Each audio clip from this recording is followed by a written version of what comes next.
An effort to help fund cancer research here in Texas surpassed a milestone today. CPRIT, or the Cancer Prevention and Research Institute of Texas, exceeded $4 billion in grants awarded since the agency's creation. Here to tell us more about that accomplishment and where some of that money is going is Kristen Doyle. She is the CEO of CPRIT. Kristen, welcome to our show, and thank you for being here in person. Well, I'm thrilled to be here. Thank you. These latest awards, the grants that CPRIT awarded, came out today, so we appreciate you making time after all of that. What does it mean to be able to reach that $4 billion mark in money going out to research? Well, it is really the fulfillment of hopes and dreams. I remember voting in the 2007 statewide election. I was 2 years out from my own cancer diagnosis and recovery. And then when we created the agency and had all of these visions for what we hoped would happen. So now, 16 years later, after we made our first awards in January of 2010, to see the impact that has been made all throughout Texas and throughout the world is really fantastic. Yeah, pretty astounding to hit that mark. But talk to us about where some of these latest awards went that were approved today. So we made awards in all of our programs. We have a prevention program, academic research, and product development.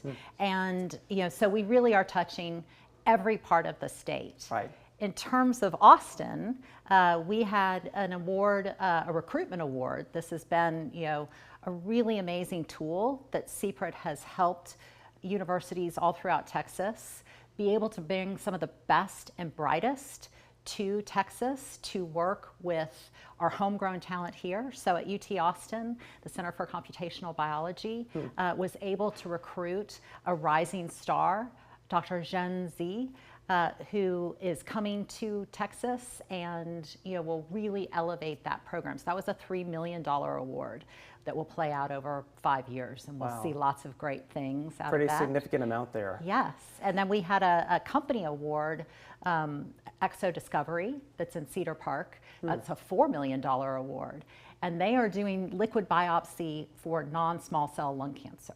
So early detection of one of the biggest most lethal cancers that we have. Yeah, and what would you say are some of the more significant impacts that you've seen with some of the money awarded through CPRIT?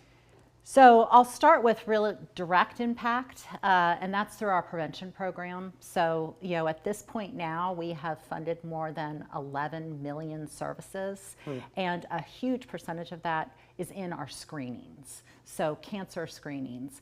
And because of the cancer screenings that we have done, more than 52,000 Texans with cancer and cancer precursors have been detected. So we're detecting those cancers early. We're helping them navigate to treatment where it is, when you are treating colorectal cancer, in the polyp stage, preclinical, precancerous, or phase 1 of the cancer, that is, much more survivable, and much cheaper to treat. Sure. So lives extended, cancers detected. We are seeing it in the innovations that are being discovered. Already we have drugs, devices, diagnostics that have been funded through the academic research program and then through the product development program that are on the market and are helping Texans and people throughout the world. So as we mentioned, that $4 billion mark of money that was awarded through CPRIT, where does it go from here? Where do you see that?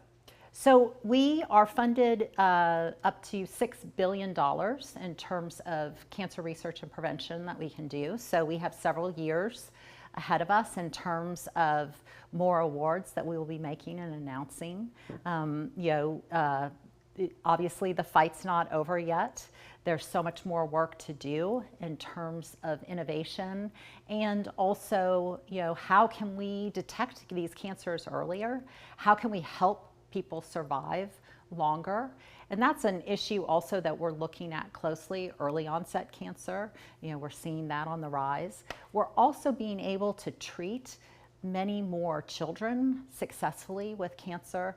And so now we're looking at survivability issues. It used to be a death sentence when you were diagnosed with cancer as a child. Now we are seeing those patients that are surviving decades, but they've had the toxic treatments. What are the effects of that, and how can we help them have long lives post-cancer? And in our final few moments, Kristen, I want to ask you about voters approving something similar to CPRIT, but this time it will focus on dementia prevention and research.